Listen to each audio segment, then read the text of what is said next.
ભુજ દાદર ટ્રેનમાં એસી બંધ રહેતા વડોદરા રેલવે સ્ટેશને મુસાફરોએ હોબાળો મચાવ્યો હતો। વડોદરા રેલવે સ્ટેશન ઉપર ગત રાત્રે ભુજથી દાદર જતી ટ્રેનના B3 કોચમાં એર કન્ડિશન બંધ રહેતા મુસાફરોએ સ્ટેશનના પ્લેટફોર્મ નંબર 4 ઉપર હોબાળો મચાવ્યો હતો। મુંબઈથી વડોદરા સુધી એસી ચાલુ ન થતાં ગરમીમાં મુસાફરો અકળાયા હતા અને તેમનો રોષ ફાટી નીકળ્યો હતો। મુસાફરોએ માંગ કરી હતી કે જ્યાં સુધી એસી ચાલુ ન થાય ત્યાં સુધી ટ્રેન આગળ નહીં વધે। આ અંગે એક મુસાફર દ્વારા જણાવ્યું હતું કે દાદરથી અમે આવી રહ્યા હતા ત્યારે એસીનું કામ કરતું નહોતું। દરેક સ્ટેશન ઉપર ઊભા રહીએ તો દરેક સ્ટેશન માસ્ટર એવું જ કહે કે આગળ જઈને થઈ જશે અને એક બાદ એક સ્ટેશનો ઠેલવવામાં આવે છે। વર્ષ 2011નો કોચ છે અને આટલી ગરમીમાં જઈ રહ્યા છે। આ છેલ્લા 3 કલાકથી રિપેર કરી રહ્યા છે, તે રિપેર થઈ શકતું નથી। વધુમાં કહ્યું હતું કે અમને ખોટી માહિતી આપવામાં આવી રહી છે। અમને નવો કોચ આપવાની વાત કરી છતાં તેઓ આપતા નથી। ઉલટાનું કહે છે કે તેઓએ દારૂ પીને હંગામો કરી રહ્યા છે। ત્યારે અમે કહ્યું હતું કે તમે આખી ટ્રેનમાં એક પણ વ્યક્તિ દારૂ પીધેલ હોય તો કાર્યવાહી કરો।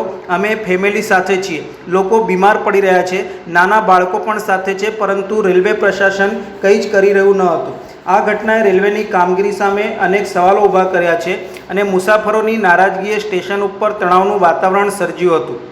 दादर से हम लोग आ रहे हैं, दादर से कूलिंग नहीं हो रहा है, हर स्टेशन पे रुका रहे हैं। हर स्टेशन पे यही स्टेशन मास्टर या तो वहाँ का जो इंचार्ज है वही बोल रहा है कि आगे जाके हो जाएगा। वो ये सोच रहा है कि मेरे पास से बल्ला टरी आगे स्टेशन वाला देखेगा। कूलिंग नहीं हो रही है। अभी हम लोग जा रहे हैं, ट्रेन में नहीं होगी कूलिंग, हम लोग गर्मी में हो जाएंगे, लेकिन हम लोग जा रहे हैं। अभी ये प्रशासन की खामी है। 2011 का कोच लगा हुआ है और उसमें अभी रिपेयर किसी से हो नहीं रहा है। 3 घंटे से ये लोग रिपेयर कर रहे हैं, किसी से रिपेयर हो नहीं रहा है। हम लोग नया कोच के लिए बोल रहे थे, ये लोग से नया कोच भी अरेंज हो नहीं रहा है। इन्फॉर्मेशन गलत दे रहे हैं। हम लोग ने किसी को बताया कि ये ऐसा गलत हो रहा है, हमको दिक्कत हो रही है, तो वहाँ के इंचार्ज बता रहे हैं कि ये लोग दारू पी के हमसे हंगामा कर रहे हैं। लेकिन हमने तो इनके पास शर्त रखी कि आप सब पूरी ट्रेन में PNR नंबर चेक करके सबको चेक करो। एक भी बंदा अगर आपको दारू पिया हुआ निकलेगा तो उस पर कार्यवाही करो। लेकिन हम लोग पूरे फैमिली वाले हैं, ये लोग किसी की सुन नहीं रहे। प्रशासन कुछ कहीं नहीं रहा। लोग बीमार पड़ रहे हैं, छोटे बच्चे हैं, रो रहे हैं, लेकिन प्रशासन कुछ नहीं कर रहा है।